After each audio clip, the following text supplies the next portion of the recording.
Hello' everyone, নমস্কাৰ। সকলোকে পুনৰ স্বাগতম জনাইছোঁ মোৰ ইউটিউব চেনেলটোলৈ। আৰু মই আজি আপোনালোকৰ মাজলৈ আকৌ আহি গ'লোঁ এটা সকলো অসমীয়াৰ ইম'শ্যন জড়িত হৈ থকা এটা মাছৰ ডিছ লৈ, ঔটেঙা, ঢেকীয়া আৰু মাছৰ জোল। ব'লক আজি ষ্টাৰ্ট কৰোঁ ভিডিঅ'টো। আৰু যদি প্ৰথমবাৰৰ কাৰণে আহিছে, ছাবস্ক্ৰাইব কৰিবলৈ নাপাহৰিব। এইকেইটা হৈছে আজি আমাৰ উপকৰণকেইটা: ঔটেঙা, ঢেকীয়া, এইফালে শিঙৰা মাছ, পিঁয়াজ, অসমীয়া মানুহ আলুটো থাকিবই, আৰু এইফালে কঁঠাল গুটি। তো প্ৰথমে আমি ঔটেঙা আৰু আলু গুটিখিনি বইল কৰি ল'ম আৰু আপোনালোকক ষ্টেপ বাই ষ্টেপ দেখুৱাই গৈ থাকিম।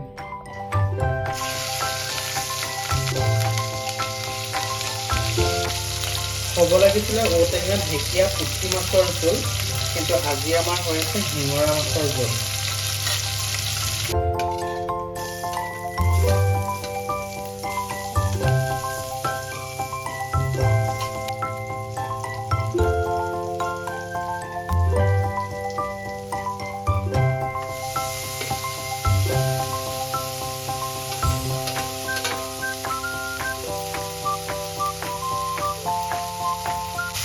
আজি আমি মছলাৰ একো ব্যৱহাৰ নকৰোঁ, আমি নিমখ হালধি। আমি কঁঠাল গুটিকেইটা দি দিছোঁ ইয়াতে।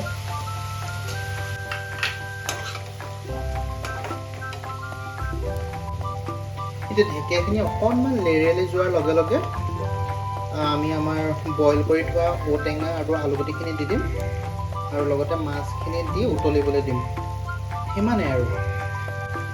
এতিয়া মই এই বইল কৰা ঔটেঙা আৰু এড কৰি দিছোঁ।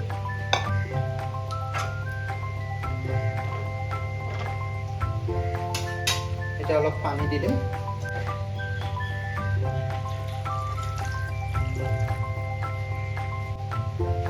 আৰু এতিয়া মাছকেইটা দি উতলিবলৈ দিম।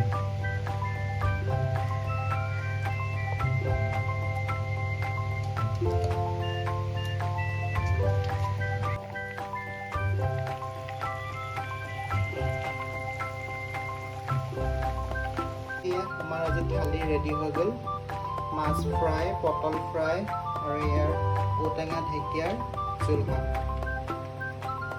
চাব আপোনালোকে ভিডিঅ'টো, আৰু কেনে পালে জনাব, আৰু ছাবস্ক্ৰাইব কৰিবলৈ নাপাহৰিব।